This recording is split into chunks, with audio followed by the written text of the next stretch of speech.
The controversial figure of Yuan Shikai. Yuan Shikai lived from the 16th of September 1859 until the 6th of June 1916. He was a Chinese general and statesman who served as the second provisional president and the first official president of the Republic of China. He was the head of the Beiyang government from 1912 until 1916 and emperor of the briefly restored Chinese Empire from 1915 till 1916. During the latter years of the Qing dynasty, he was a major political figure who spearheaded a number of modernization programs and reforms, while playing a decisive role in securing the abdication of the Xuantong Emperor in 1912, which marked the end of the Qing dynasty as well as the end of imperial rule in China. Born into an affluent family in Henan province, Yuan Shikai began his military career in the Huai Army. He was sent to Joseon to head a Qing garrison in Seoul, Korea, and was appointed imperial resident and supreme advisor to the Korean government after thwarting the Gapsin Coup in 1885. He was recalled to China just before the outbreak of the First Sino-Japanese War and received the command of the First New Army. This promotion paved the way for his rise to power. In 1898, Yuan formed an alliance with the Empress Dowager Cixi, which helped bring an end to the Guangxu Emperor's 100 Days Reform. Yuan was promoted to the position of Viceroy of Zili in 1902, where he expanded the Beiyang Army into the best trained and most effective military force in China. He played an active role in the late Qing reforms, including the abolition of the imperial examination. Upon the death of Cixi in 1908, he fell from power and was forced into exile, but his remaining loyal to the Beiyang army meant he remained an influential figure, which following the Wuchang uprising in October 1911 led to his being recalled. Desperate to retain control as revolutionary forces seized key provinces, the Qing court recalled Yuan from his retirement, and he was appointed as Prime Minister of the Imperial Cabinet. Leveraging his position of commander of the Beiyang army, Yuan engaged briefly in fighting with Sun Yat-sen's revolutionaries before beginning the process of negotiations that resulted in a deal being brokered that led to the abdication of the child Emperor Puyi at the beginning of 1912 and effectively brought to an end over 2,000 years of Chinese imperial rule. In return, Yuan Shikai was chosen as the first official president of the Republic of China after Sun Yat-sen voluntarily stepped aside in his favor. Yuan found himself in conflict with the National Assembly over his desire for dictatorial power. The conflict, including with Kuomintang or KMT, provoked a second revolution which was decisively crushed, which resulted in his outlawing the Kuomintang and dissolving the National Assembly. In December 1915, Yuan attempted to further secure his role through restoring the monarchy, as he proclaimed himself as a Hongxiang Emperor. The move was met with disdain from the general population as well as his closest supporters in the Beiyang army, with several military governors and provinces rising up in open rebellion. Having been emperor for just 83 days, Yuan Shikai formally abdicated and restored the republic in March 1916. In June of 1916, he died of kidney failure at the age of 56 and left behind a significantly weakened government and a fragmented political landscape, both of which saw China plunge into a period of warlordism.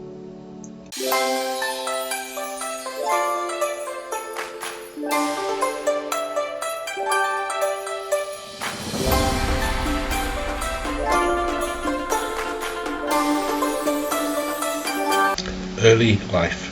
Born into the Yuan clan on the 16th of September 1859 in a village of Zanying in Henan province, the clan later moved 16 kilometers to Xiancheng, a hilly area that was easier to defend from bandits. The Yuan clan built the fortified village of Yuanzai Sun. The fourth of 6 sons, the young Yuan Shikai was adopted by his father's younger brother until his death in 1873. He was then raised by several uncles before returning to the family clan in 1878. The Yuan family was affluent enough to provide a traditional Confucian education, and as a young man he enjoyed riding, hunting, boxing, among other pursuits. Hoping to pursue a career in the civil service that ended when he twice failed the imperial examination, he then went into the Huai Army, a route many of his relatives had taken before him. He was able to purchase a minor official title in 1880, a common method of official promotion in the late Qing dynasty. Yuan's early military career saw him serving in Henan and Shandong provinces, where he learnt about leadership and politics before he was sent to Korea in 1882. Yuan married his first wife in 1876, later giving birth to his first son, Keding, in 1878. During his life, Yuan Shikai married another 9 of his concubines. Years in Joseon, Korea. In the early 1870s, Korea was ruled by the Joseon dynasty and was in the midst of a struggle between isolationists under Gyeongsung Daewongun, the father of King Gojong, and the progressives led by Empress Myeongseong, who wanted open trade. After the Meiji Restoration in Japan, the Japanese adopted a more aggressive foreign policy and contested the Chinese domination of the Korean peninsula.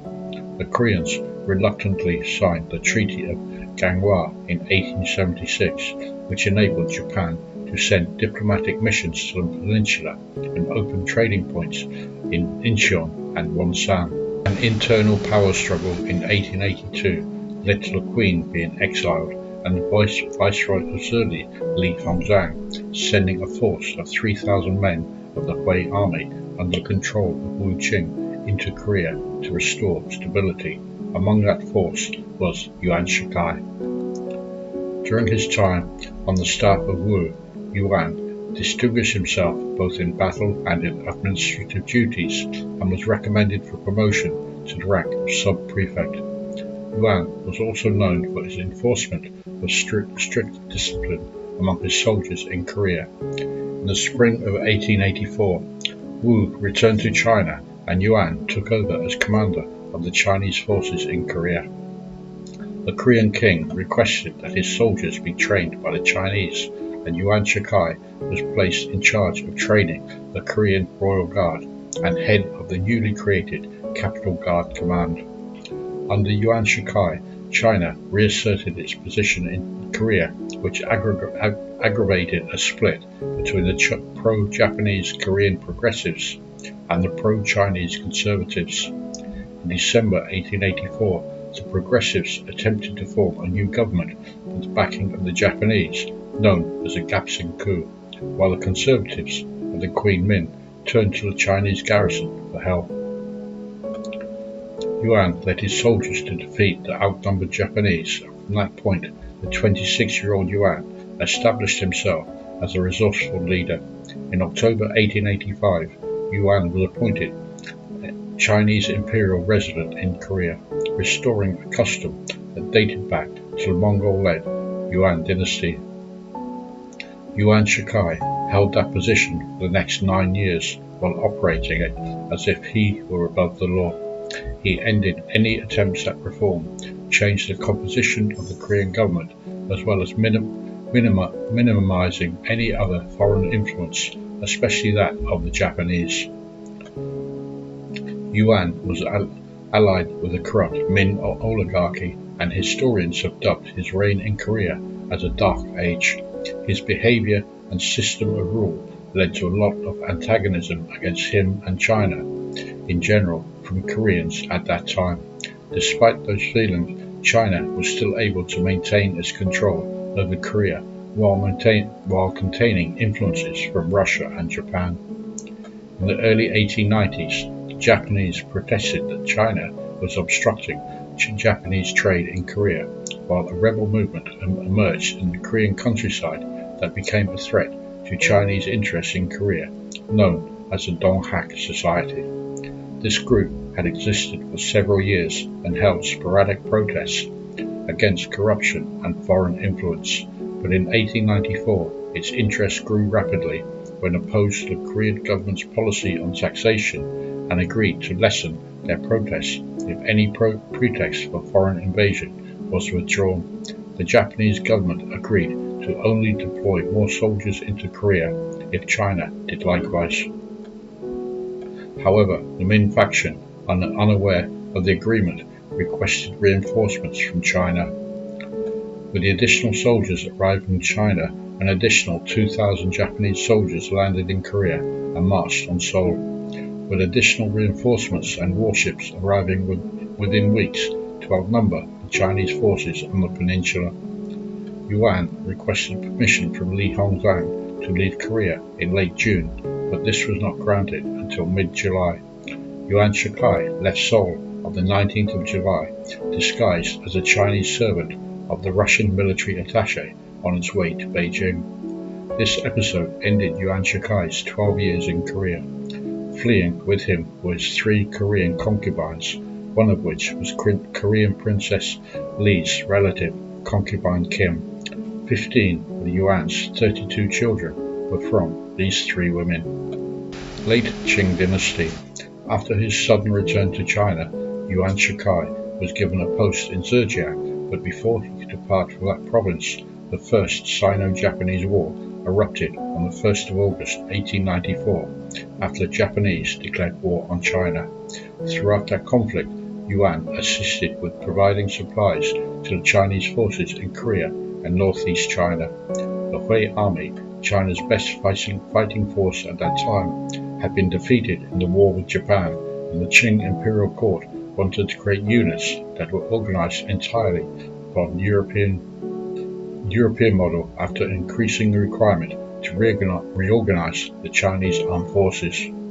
At that time, senior Qing officials had been impressed with Yuan's performance both in Korea and the Sino-Japanese War to appoint him in the role of overseeing the modernization of the military.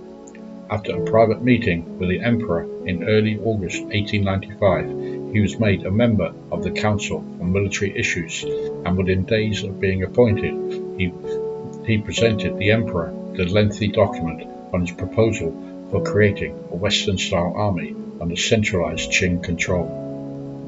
On the 8th of December 1895, Yuan was appointed as the commander of the newly created army, and he set about organizing the brigade-sized army over the next 3 years on the style adopted by the German army, with German assistance in training methods and German equipment. This unit was the basis for Yuan's rise to power, with several future leaders of the Republic and provincial leaders being taken from the ranks of his army.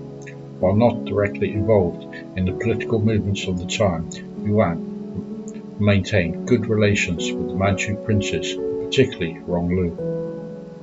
At that time, the Qing court was divided into progressives supporting the Guangxu Emperor and the conservatives in support of the Empress Dowager Cixi.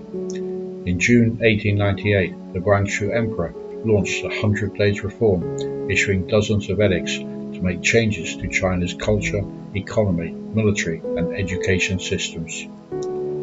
Upon encountering a lot of resistance from the more conservative nobles who wanted Cixi to remain in power, and his own supporters while having no military of their own, the emperor asked Yuan Shikai for help. However, historians continue to this day to debate Yuan's actual role in these events. The favored belief is that the reform advocate Tan Sitong met with Yuan Shikai and asked Yuan to use his soldiers in a plot to kill conservatives and arrest Cixi. Yuan gave this information to his close ally Ronglu on the 20th of September 1898, and the next morning a coup d'etat was launched that ended the 100 Days Reform and the Guangxu Emperor being placed in confinement. While some historians believing the conversation between Yuan and Ronglu being the cause of the coup. Others believed the coup was already well into the planning stage and the conversation was not the catalyst for that coup. Another theory is that Yuan knew his soldiers would be heavily outnumbered by the larger forces stationed around Beijing, and did this to protect his own position and that of his men. His reporting to Ronglu was later used by Cixi to purge the government of many reformers. For his part, Yuan received another promotion, acting viceroy of Zili and Beiyang trade minister. This enabled Yuan to be close to Ronglu and avoid the punishment meted out to the reformers. Later that year, several military units in northern China were placed under the command of Ronglu as the Huai Corps, or the Guards Army. Yuan's newly created army became the right division of the Guard Army and was seen as the best trained and best equipped of the 5 army divisions. This period further opened the way for his rise to the top in both military and political fields. During the year 1899, Yuan wrote several proposals to the Qing court on military reform, and in June of that year he was appointed as the junior vice president of the Ministry of Works by Empress Dowager Cixi. As tensions increased in Shandong province between locals and foreigners, Yuan was sent to the province as acting provincial governor in December 1899, with the post being confirmed as governor 3 months later. During his 3-year tenure in Shandong, the Boxer Rebellion of 1899 to 1901 erupted. Yuan ensured the Boxers in the province were suppressed, although his soldiers were confined to the province itself and took no part in the actual conflict. Yuan took the side of the pro-foreign faction, refusing to side with the Boxers and attack the Eight-Nation Alliance, and joined with other provincial governors in not participating in the rebellion. Yuan ignored Cixi's declaration of war against the foreign powers while continuing to suppress any uprising within Shandong. Later, Yuan and his army massacred tens of thousands in the anti-Boxer campaign in Zili after the rebellion had ended.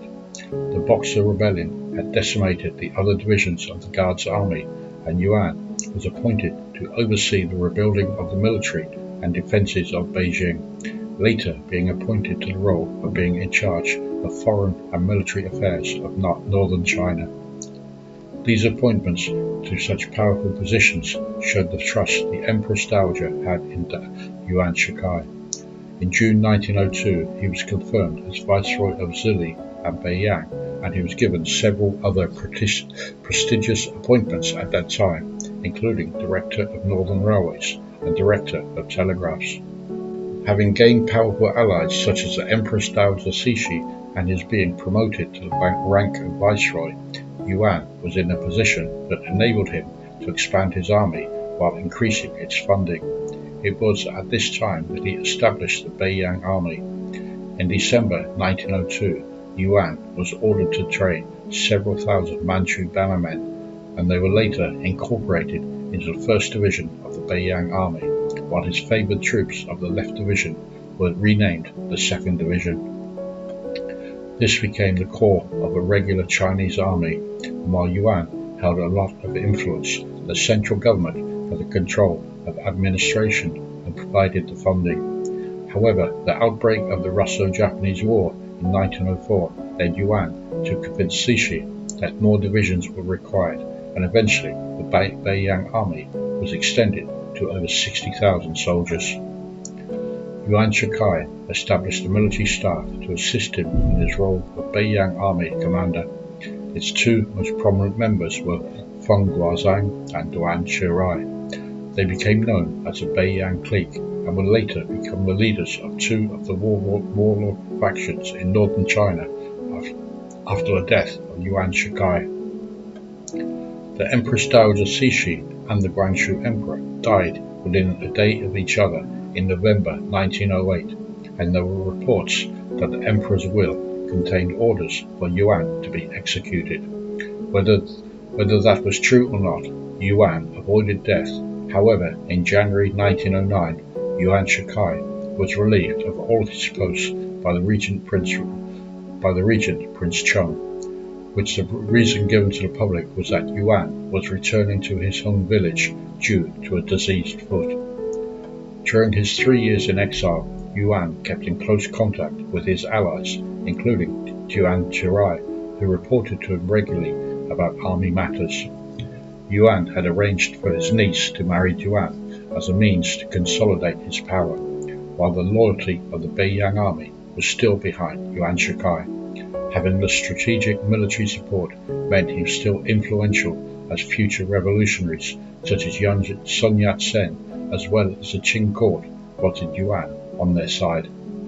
Wuchang Uprising and Republic. The Wuchang Uprising took place in Hebei province on the 10th of October 1911, when the southern provinces subsequently declared their independence from the Qing court.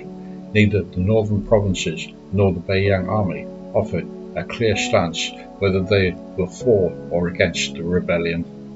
Both the Qing court and Yuan Shikai were fully aware that the Beiyang army was the only force powerful enough to quell the uprising.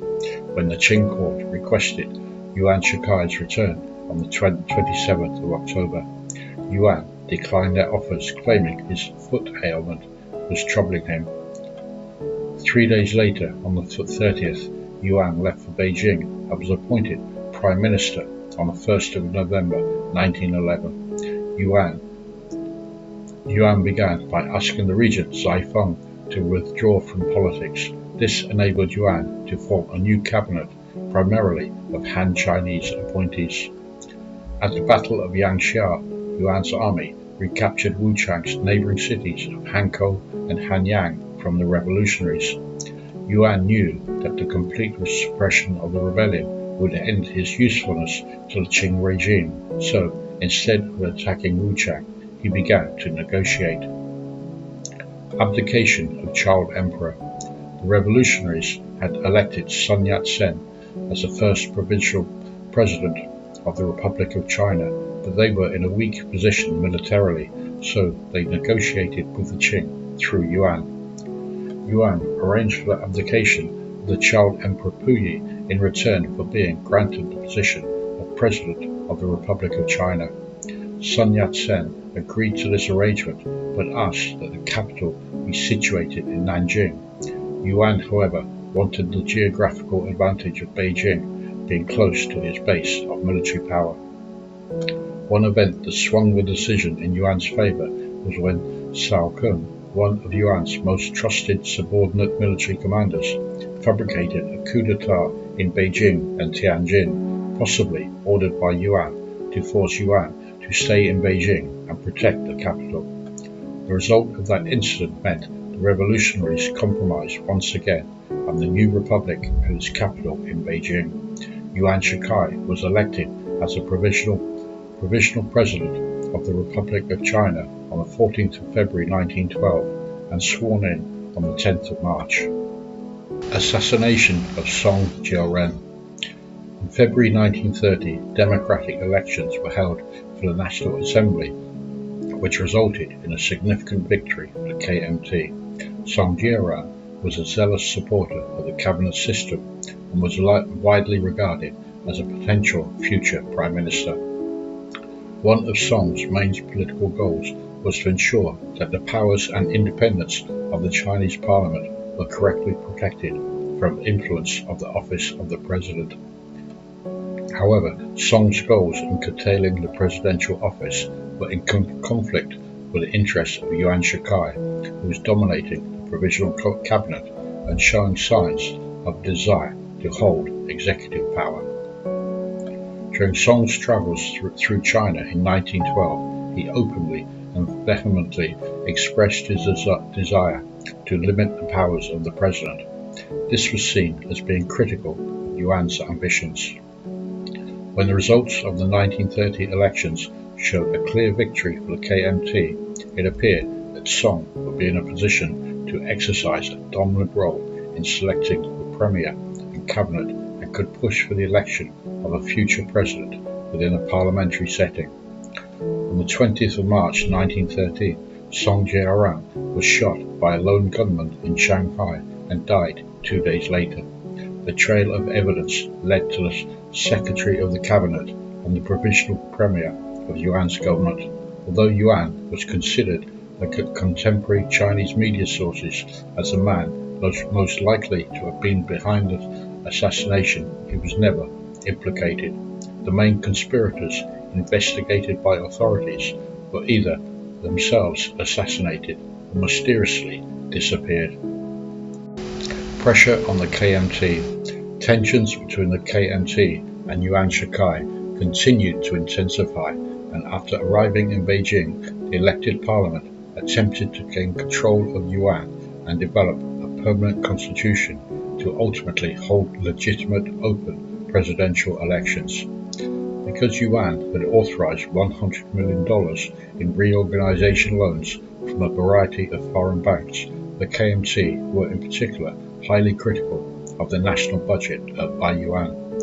Yuan Shikai retaliated by launching a crackdown on the KMT in 1913 through suppression and bribery of KMT members in the two legislative chambers.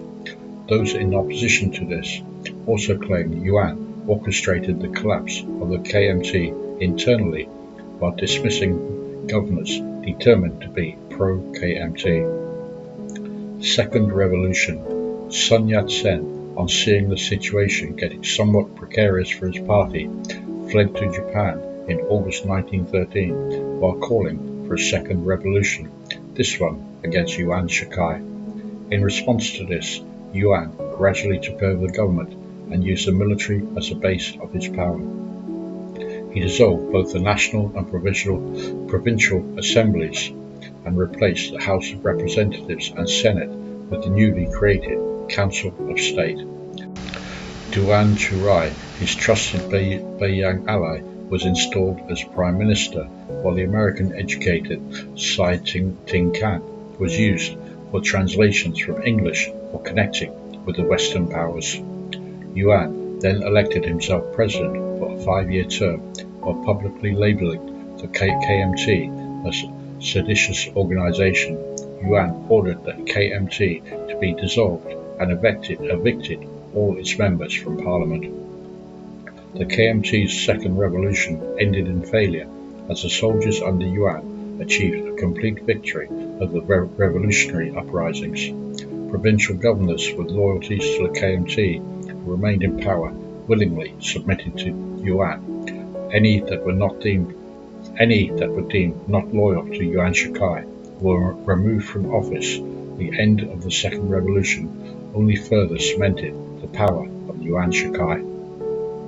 In January 1914, the Chinese parliament was formally dissolved to give Yuan Shikai practically unlimited powers over the military, finances, foreign policy, as well as the rights of Chinese citizens. Yuan justified these reforms by claiming that representative democracy had been proven to be inefficient through political infighting. Next, Yuan reorganized the provincial governments, with each province supported by a military governor in addition to a civil authority. Each governor had control over his own army. This was later regarded as an error of judgment, as it helped lay the foundations for the warlord era that crippled China for over a decade after the death of Yuan Shikai.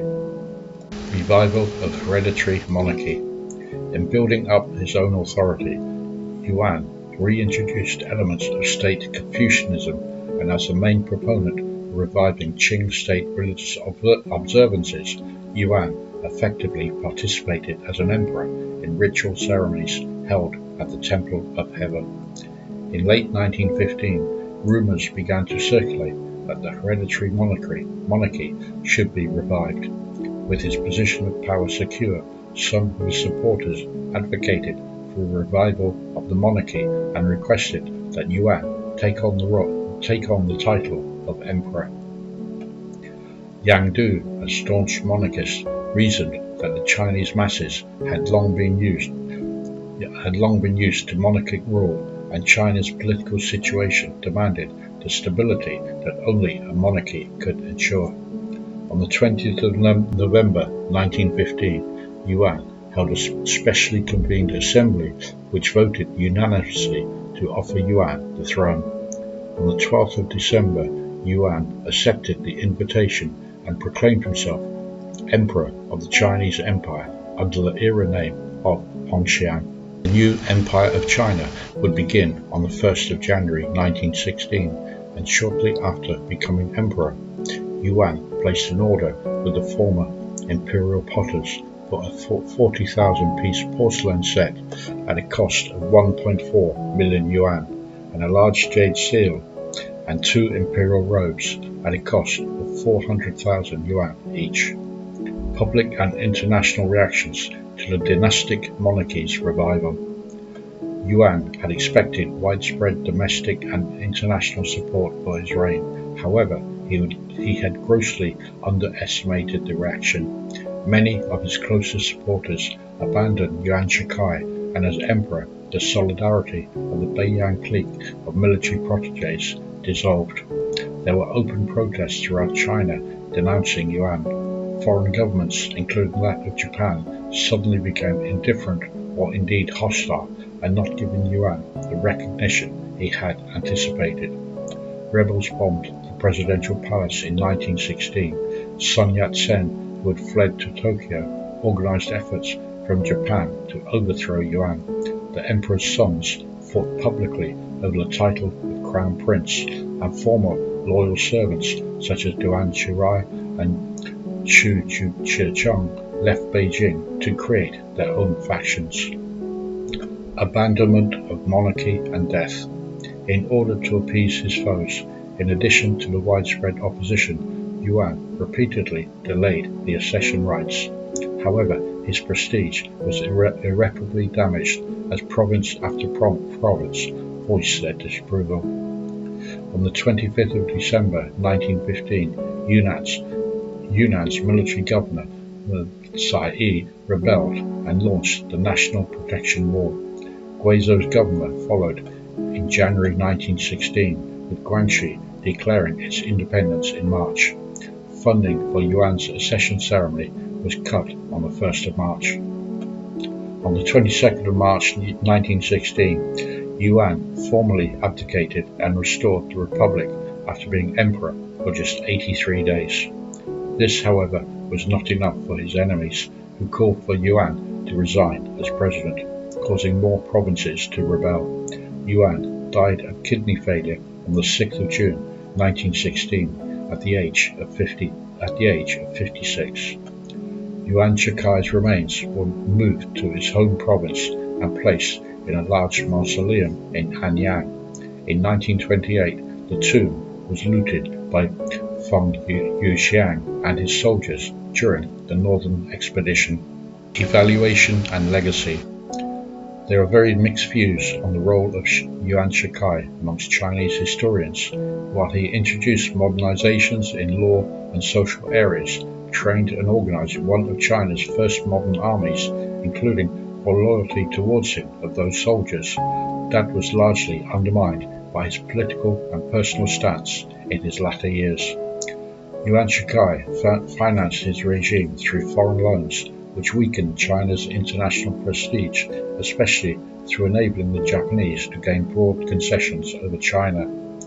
Historian Jonathan Spence noted in his influential survey that Yuan Shikai was ambitious both for his country and for himself, and that even as he subverted the constitution, paradoxically he sought to rebuild on late Qing attempts at reforms and to develop institutions that would bring strong and stable government to China.